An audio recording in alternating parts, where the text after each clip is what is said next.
আসসালামু আলাইকুম প্রিয় দর্শক, আওয়ামী লীগ তাদের অফিসিয়াল ফেসবুক পেজে কিছু কর্মসূচি ঘোষণা দিয়েছে।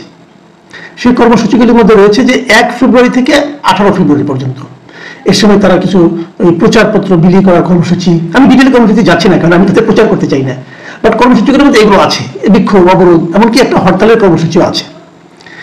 এই কর্মসূচিগুলো তারা তাদের অফিসিয়াল ফেসবুক পেজে ঘোষণা করেছে। তো এটা নিয়ে এই সরকার কি ভাবছে, একটা পলিটিক্যাল পার্টি তাদের কিছু পলিটিক্যাল অ্যাক্টিভিটিস করার কথা বলছে, সেটা নিয়ে এই সরকার কি ভাবছে, এই ধরনের একটা প্রশ্ন এই সরকারের যিনি প্রধান উপদেষ্টা প্রেস সেক্রেটারি আছেন মিস্টার শফিকুল আলম, তাকে আজকে বুধবার করা হয়েছিল। আজকে বিকেলে ফরেন সার্ভিস একাডেমিতে একটা সংবাদ ব্রিফিং আয়োজন করা হয়েছিল।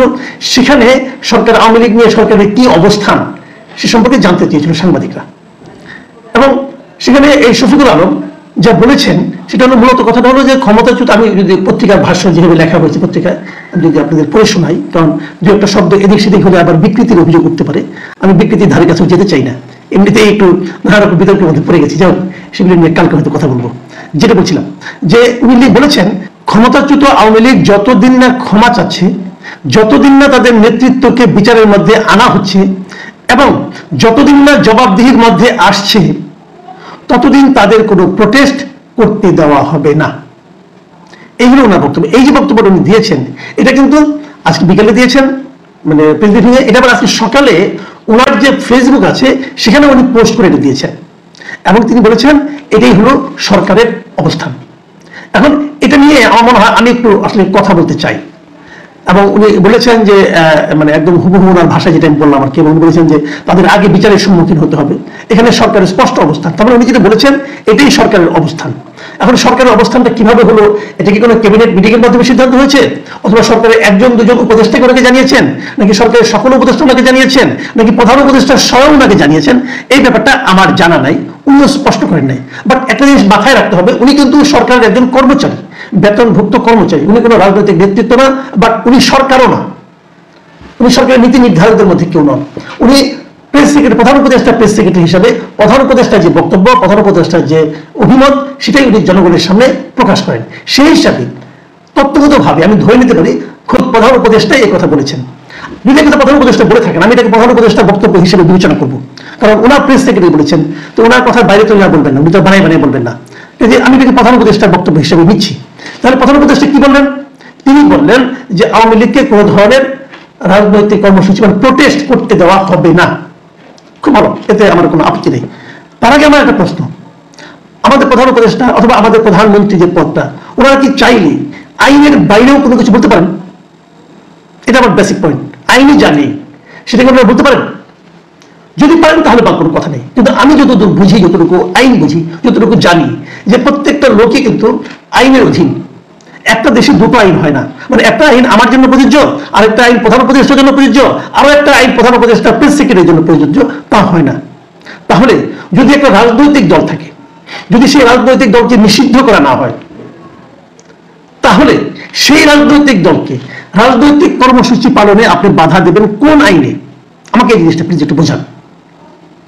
আপনি যদি আওয়ামী লীগকে কোনো কিছু করতে না দেন, একটা হলো অফিসিয়ালি না দেওয়া, একটা হলো আনঅফিসিয়ালি না দেওয়া। যেমন বিগত সরকারের আমলে কি হতো, বিগত সরকারের আমলে একেবারে শেষ দিকে এসে জামাতকে নিষিদ্ধ করা হয়েছিল নির্বাহী আদেশে, যা শেষ পর্যন্ত কয়েকদিনের মাথায় যেটা সরকারের পতন ঘটল।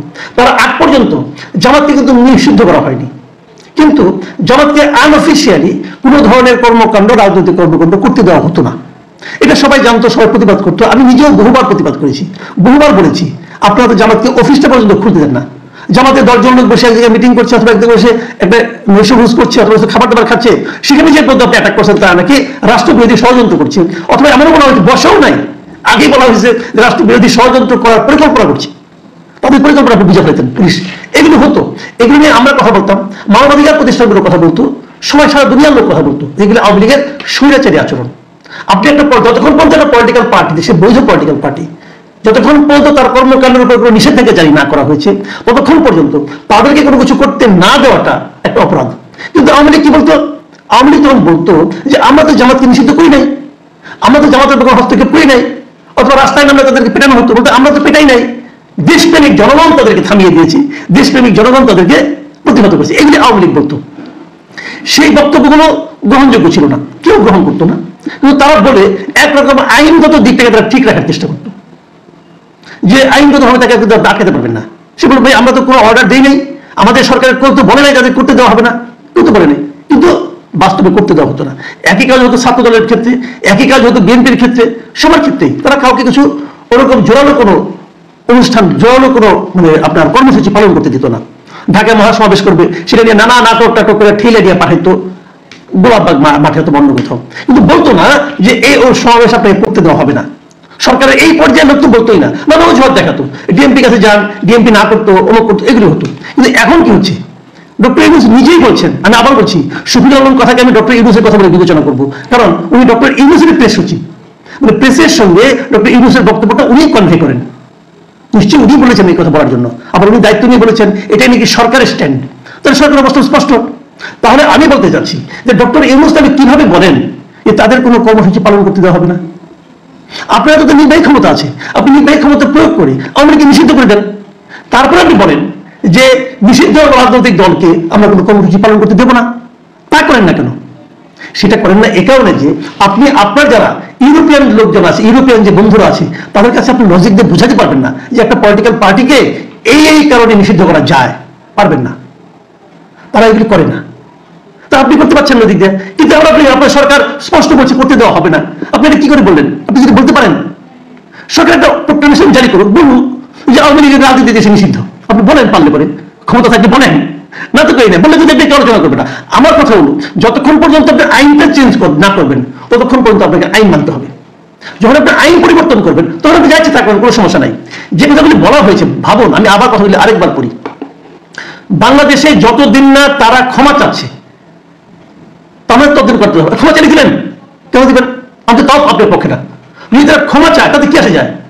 আমি তো তাদের বিচার দাবি করছি, ওদের কিন্তু বিচার করবেন, প্রত্যেকটা অপরাধীকে আপনি বিচার করবেন। যারা যারা এই জুলাই অভ্যুত্থানের সময় সাধারণ মানুষের উপর নির্যাতন করেছে, গুলি করেছে, হত্যা করেছে, এর সঙ্গে চেইনের যত লোক জড়িত, যিনি আদেশ দিয়েছেন, যিনি অনুমোদন করেছেন, যিনি গুলি চালিয়েছেন, প্রত্যেকটা জড়িত লোককে বিচারের আওতায় আনতে হবে এবং তাদেরকে দৃষ্টান্তমূলক বিচার করতে হবে। উনি ক্ষমা চাইলে আপনি বিচার করতে দিবেন? তখন বলছেন যতদিন না তাদের নেতৃত্বকে বিচারের মধ্যে আনা হচ্ছে, তা আনেন না কেন? বিচারের মধ্যে আনার দায়িত্ব কার? আপনার সরকারের। আপনার বিচারের মধ্যে আনতে পারছেন না কেন? এবং বিচারের মুখোমুখি করা হচ্ছে, মুখোমুখি করার দায়িত্ব তো আপনার, এটা আপনি করতে পারছেন না কেন? তা আপনার অযোগ্যতা, আপনার ব্যর্থতার জন্য আপনি আরেকজনকে দায়ী করবেন কিভাবে?